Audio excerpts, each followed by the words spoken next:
Assalamualaikum warahmatullahi wabarakatuh. Selamat pagi untuk kita semuanya. Materi berikutnya yang akan Ibu sampaikan pada kesempatan kali ini adalah tentang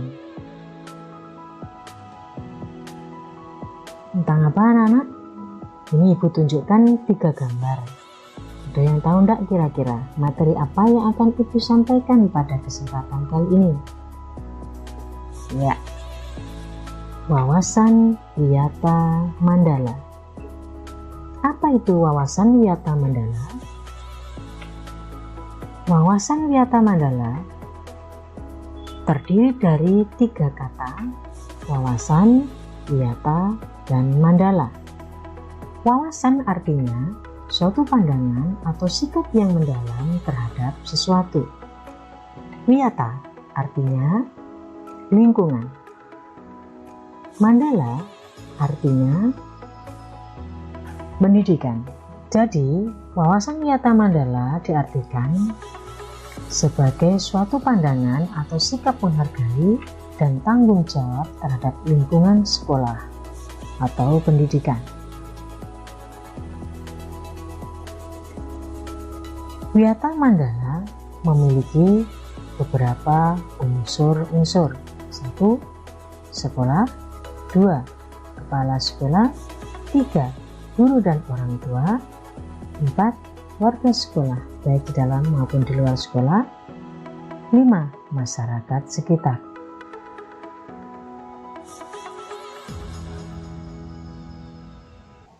Sekolah dan fungsinya.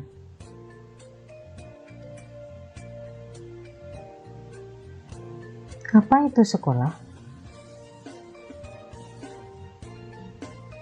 Sekolah diartikan sebagai tempat penyelenggaraan proses belajar mengajar, menanamkan dan mengembangkan berbagai nilai-nilai kehidupan, ilmu pengetahuan, teknologi, dan keterampilan.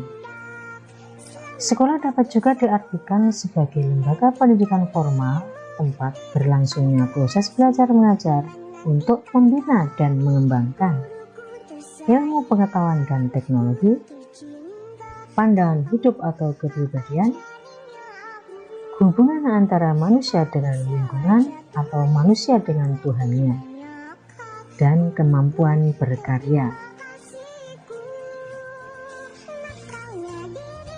Fungsi dari sekolah yaitu sebagai tempat masyarakat belajar karena memiliki aturan atau tata tertib kehidupan yang mengatur hubungan antara guru dan siswa dalam proses belajar mengajar dan pengelola pendidikan untuk mencapai tujuan pendidikan yang telah ditetapkan dalam suasana yang dinamis.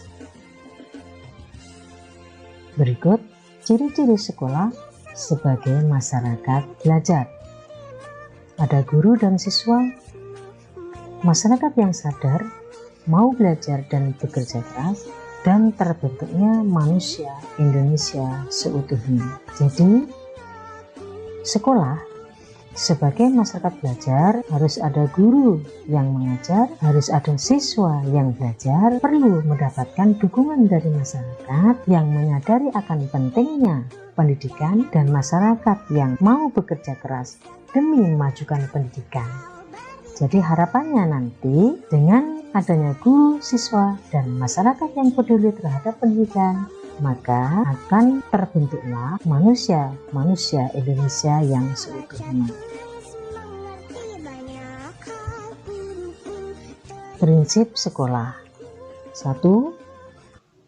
Sebagai wadah atau lembaga yang memberikan bekal hidup. Sekolah bukan hanya sekedar lembaga yang mencetak para intelektual atau orang-orang pintar, namun lebih dari itu, sekolah harus menjadi rumah kedua yang memberikan pelayanan dan pengalaman tentang hidup, mulai dari berorganisasi, bermasyarakat atau bersosialisasi, pendidikan lingkungan hidup, dan pengalaman hidup yang sesungguhnya.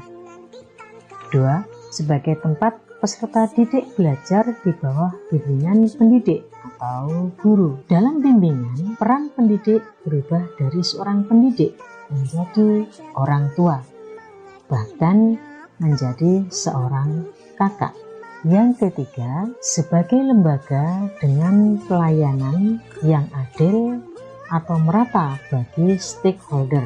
Maksudnya adalah sekolah sebagai tempat mendapatkan ilmu pengetahuan, pengalaman tanpa membedakan dari segi kemampuan ekonomi, kemampuan intelijensia, dan kemampuan fisik.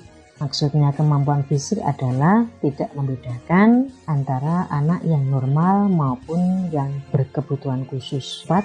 Sekolah sebagai lembaga pengembangan bakat dan minat siswa. Maksudnya adalah kecerdasan intelektual bukanlah satu-satunya yang perlu diperhatikan oleh lembaga pendidikan, namun yang perlu diperhatikan secara seimbang adalah kemampuan bersosialisasi, kemampuan kinestetis, kemampuan seni, atau kemampuan-kemampuan yang lainnya. 5. Sebagai lembaga pembinaan potensi di luar intelijensi. Sebenarnya prinsip kelima ini hampir sama maksudnya pada prinsip yang keempat. Jadi pada dasarnya sekolah itu tidak hanya meningkatkan kemampuan intelektual, tapi perlu meningkatkan kemampuan-kemampuan yang lain, misalnya kemampuan emosional dan sosialisasi. Yang keenam, sekolah harus memberikan perhatian serius untuk mengembangkan kemampuan emosional, sosial, komunikasi, interaksi, bekerja sama dalam kelompok, agar nantinya sekolah bisa mewujudkan peserta didik yang berkembang secara optimal. 7. Sebagai wahana pengembangan sikap dan watak. Di dalam lingkungan sekolah harus mampu mengembangkan sikap-sikap dan watak yang ada pada peserta didik, di antaranya sikap sederhana, jujur, terbuka, penuh toleransi, rela berkomunikasi, berinteraksi, ramah tamah, bersahabat, cinta negara, dan cinta lingkungan. 8. Sekolah sebagai wahana pendewasaan dini. Maksudnya adalah peserta didik harus memiliki kompetensi dasar belajar secara mandiri. Jadi yang dimaksudkan adalah pendidik tidak lagi perlu menjejali pemikiran peserta didik dengan perintah. Namun lebih dari itu, peserta didik akan mendapatkan sesuatu yang jauh lebih besar ketika ia mencari dan mendapatkan apa yang ia butuhkan di dalam hidupnya. 9. Sekolah sebagai bagian dari masyarakat belajar atau learning society.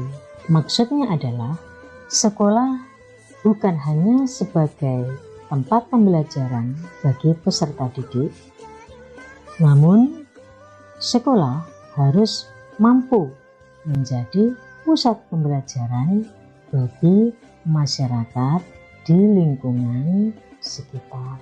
Anak-anakku sekalian, itulah yang bisa Ibu sampaikan mengenai materi wawasan Wiyata Mandala. Terima kasih atas perhatiannya. Tetap bersemangat, terus berprestasi, menggapai harapan dan mimpi. Wabillahi taufiq walhidayah. Assalamualaikum warahmatullahi wabarakatuh.